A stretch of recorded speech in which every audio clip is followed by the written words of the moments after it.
नेपाल की वो हैरतअंगेज कहानी जिसमें हाईजैकर को एक प्लेन में रखे 3 बॉक्स को चुराना था, जिस बॉक्स के अंदर 30 लाख रुपए रखे हुए थे। लेकिन इस केस में चैलेंज ये था कि उन बॉक्स को प्लेन के टेक ऑफ होने के बाद चुराना था, क्योंकि वो एयरपोर्ट पर पहले उन बॉक्स को चुराने की कोशिश करेंगे तो एयरपोर्ट की अथॉरिटी उस प्लेन को घेर लेगी और वो वहां से भाग नहीं पाएंगे। और अगर वो हवा में ट्रैवल करते हुए उन 3 बॉक्स को चुराएंगे और जब अगला एयरपोर्ट आएगा तो वो वहां से भी भाग नहीं पाएंगे, क्योंकि वहां पर भी सिक्योरिटी और पुलिस मौजूद होगी। तो उनको बिना एयरपोर्ट को प्लेन को ऐसी जगह लैंड करवाना था जहां पर वो उन 3 बॉक्स को चुरा सके और वहां से भाग सके। तो क्या थी नेपाल की सबसे बड़ी हाईजैकिंग की कहानी, जब नेपाल में पहली बार एक प्लेन को ही हाईजैक करके उस प्लेन में रखे 3 बॉक्स को चुराया गया। 10 जून 1973 रॉयल नेपाल एयरलाइन कंपनी का एक प्लेन, जिसको नेपाल में विराटनगर से काठमांडू तक जाना था, ये 19 सीटर प्लेन था और इस प्लेन में टोटल 19 लोग थे, जिसमें क्रू मेंबर और बाकी प्लेन के पैसेंजर। और उन्हीं पैसेंजर्स में से एक थी हिंदी सिनेमा की मशहूर एक्ट्रेस माला सिन्हा। तो माला सिन्हा भी उस टाइम प्लेन में मौजूद थी और उन्हें बिल्कुल भी अंदाजा नहीं था कि उनकी जिंदगी में आने वाले कुछ घंटों में क्या होने वाला है। तो 10 जून 1973 को सुबह के लगभग 8:30 बजे ये प्लेन विराटनगर एयरपोर्ट से टेक ऑफ होता है और इसे लगभग 45 मिनट में काठमांडू तक पहुंचना था। अब जैसे ही प्लेन करेक्ट टाइम पर टेक ऑफ होता है तो उसके कुछ ही मिनट बाद पैसेंजर की सीट से 3 लोग उठते हैं और उन 3 में से 2 लोग उस प्लेन में आगे बढ़ते हैं जहां पर पायलट था। वहां जाने के बाद वो पिस्टल निकालते हैं और पायलट की तरफ पिस्टल करते हुए उसको धमकी देना स्टार्ट कर देते हैं। पायलट भी समझ चुका था कि अब ये प्लेन हाईजैक हो चुका है और उस प्लेन के सभी पैसेंजर्स को खतरा था। और वो तीसरा शख्स उस प्लेन में थोड़ा आगे बढ़ता है और उसके हाथ में हैंड ग्रेनेड था। वो लोगों को धमकाते हुए कहता है कि सारे मुसाफिर अपनी जगह पर बैठे रहे और किसी ने भी उनका विरोध करने की कोशिश की या कोई चालाकी करने की कोशिश की तो इस प्लेन को बम से उड़ा दिया जाएगा। तो वो सारे पैसेंजर्स डरे हुए थे और प्लेन के पायलट को भी गन पॉइंट पर धमकी दे दी गई थी। जैसे वो लोग कहे उसी हिसाब से उसको प्लेन उड़ाना होगा। अब उस प्लेन को तो कुछ ही टाइम में काठमांडू एयरपोर्ट तक पहुंचना था, लेकिन उनमें से एक शख्स एक मैप निकालता है और उस पायलट के आगे रख देता है और उस पायलट से कहता है कि तुमको अब इस नक्शे के हिसाब से प्लेन उड़ाना है और इस एग्जैक्ट जगह पर इस प्लेन को लैंड करना है। उसके बाद पायलट ने वो नक्शा देखा और कुछ ही देर बाद वो कहता है कि ये नक्शा तो इंडिया की तरफ है और वहां उस प्लेन का कोई रूट नहीं था। वो पायलट उनसे कहता है कि उस प्लेन का वहां लैंड होना मुश्किल है, वहां बहुत खतरा है। लेकिन वो हाईजैकर उससे कहते हैं कि जैसा हम बोल रहे हैं वैसा ही करो, वरना प्लेन के अंदर सारे मुसाफिर मारे जाएंगे और वो पायलट भी। अब उस पायलट की मजबूरी थी तो उस नक्शे के हिसाब से प्लेन की डायरेक्शन को वो घुमाता है और इंडिया के बिहार के बॉर्डर की तरफ उस प्लेन को उड़ाने लगता है। कुछ ही टाइम के बाद जब उस बॉर्डर के फासगंज इलाके में पहुंचता है तो फिर हाईजैकर उस पायलट से कहते हैं कि अब नीचे जो घास का मैदान है, अब तुम इस घास के मैदान पर इस प्लेन को लैंड करो। अब यहाँ पायलट का दिमाग घूम जाता है, क्योंकि वहां पर रनवे नहीं था। वो उन लोगों से कहता है कि ये प्लेन सिर्फ एयरपोर्ट रनवे पर लैंड करवाना ही सेफ रहेगा और अगर वो वहीं पर उस मैदानी इलाके में अगर एयरप्लेन को लैंड करेगा तो हो सकता है कि इस प्लेन का बैलेंस बिगड़ जाए, क्योंकि इसमें मैदानी इलाके में काफी गड्ढे मौजूद थे। तो वहां प्लेन को लैंड करना बहुत ही रिस्की था और अगर प्लेन वहीं पर क्रैश हो जाए तो फिर कोई भी नहीं बचेगा, ना ही पैसेंजर और ना ही वो तीनों हाईजैकर्स। तो पायलट उनको बहुत समझाने की कोशिश करता है कि इस जगह पर प्लेन लैंड करना बहुत ही खतरनाक है, लेकिन वो पायलट उसकी बात नहीं मानते और उससे कहते हैं कि तुम अपना दिमाग मत चलाओ, जैसा हम बोल रहे हैं उसी घास के मैदान पर इस प्लेन को लैंड करो, वरना इसका अंजाम बहुत बुरा होगा, सबको गोली मार दी जाएगी।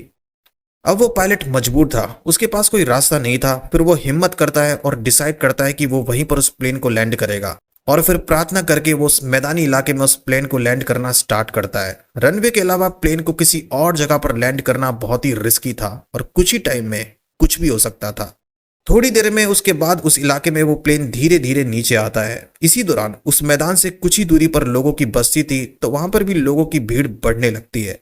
जब उन्हें पता चलता है कि एक प्लेन बिल्कुल उसी इलाके में धीरे धीरे नीचे आ रहा है और उस प्लेन की आवाज धीरे धीरे बहुत बढ़ती जा रही थी।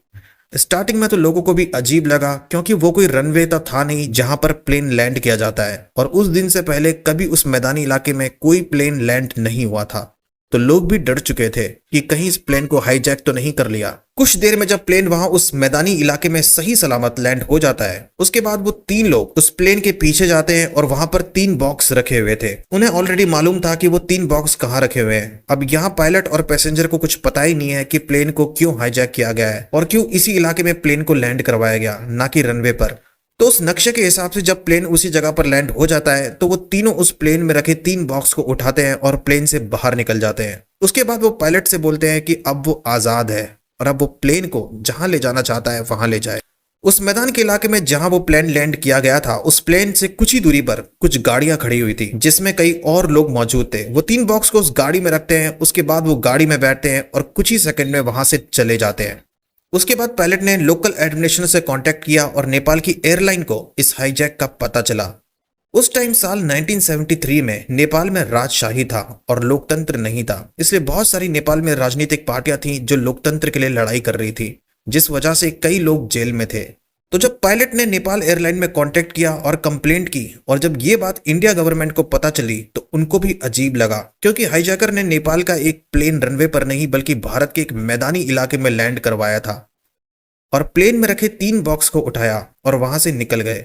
ना उन्होंने किसी एक पैसेंजर को नुकसान पहुंचाया, ना कोई डिमांड की, बस ऐसे ही भाग गए। तो आखिर इस हाईजैकिंग का मकसद क्या था और क्यों उन लोगों ने उसी इलाके में इस प्लेन को लैंड करवाया?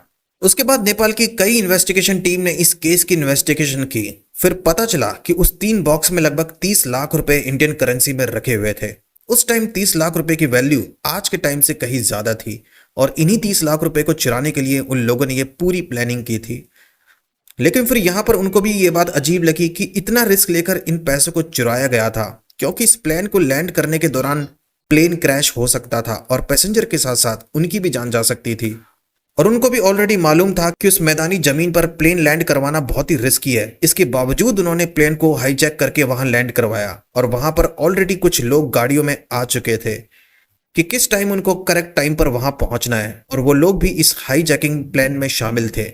कुछ टाइम के बाद इस केस में एक बात और पता चली कि ये 30 लाख रुपए सबसे पहले इंडिया में बिहार के अररिया में से विराटनगर सड़क के रास्ते भेजे गए थे और उसके बाद उन पैसों से भरे 3 बॉक्स को नेपाल एयरलाइन के प्लेन से इसको विराटनगर से काठमांडू भेजना था, ताकि वहां की नेशनल बैंक में इन पैसों को जमा किया जा सके और वहां की सरकार देश के खर्चे में इन पैसों को लगा सके। अब इस केस में यह पता लगाना था कि वो लोग कौन थे जिन्होंने इस प्लेन को हाईजैक किया था और फिर प्लेन से उन 3 बॉक्स को चोरी किया।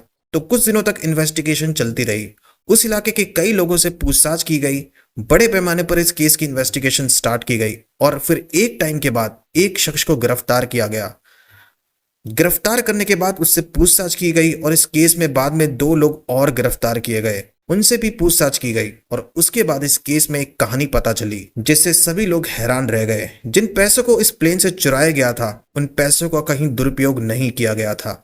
साल 1973 में नेपाल में राजशाही थी और वहां कई पार्टियां लोकतंत्र के लिए लड़ रही थी और लोग भी उस टाइम काफी परेशान थे, महंगाई काफी ज्यादा थी और ना ही लोगों के पास इतने अधिकार होते थे। इस राजशाही में सारी पावर बस राज परिवार लोगों के पास थी और वो अपनी मन मर्जी के फैसले सुनाते थे। वो लोग नहीं चाहते थे कि नेपाल में लोकतंत्र स्थापित हो। सालों से नेपाल में उन्हीं का राज था।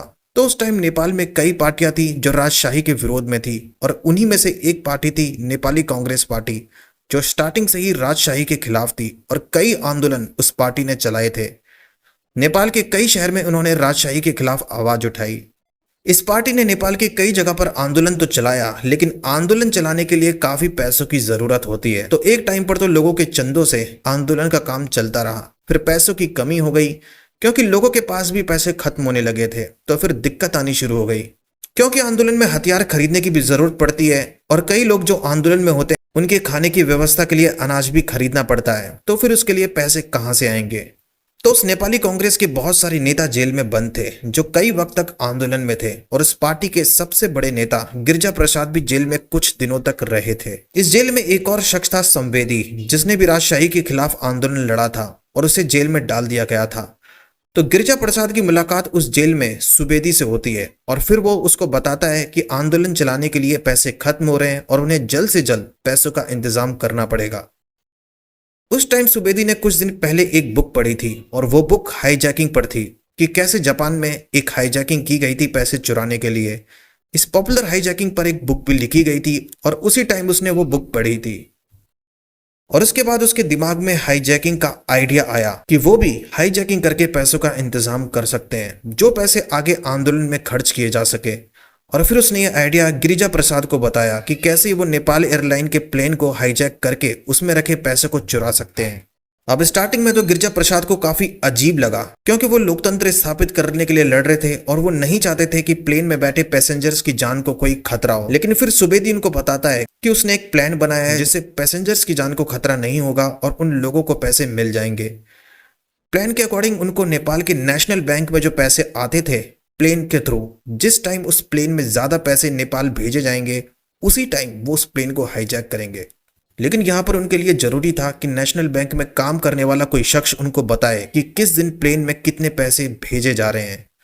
उसके बाद उन्होंने ऐसे शख्स की तलाश करना शुरू की जिसे नेशनल बैंक की प्रक्रिया का पता हो कि किस दिन प्लेन में कितने पैसे भेजे जाएंगे या भेजे नहीं जाएंगे, और अगर उन पैसों को भेजा जाएगा तो उस दिन किस टाइम पर भेजा जाएगा।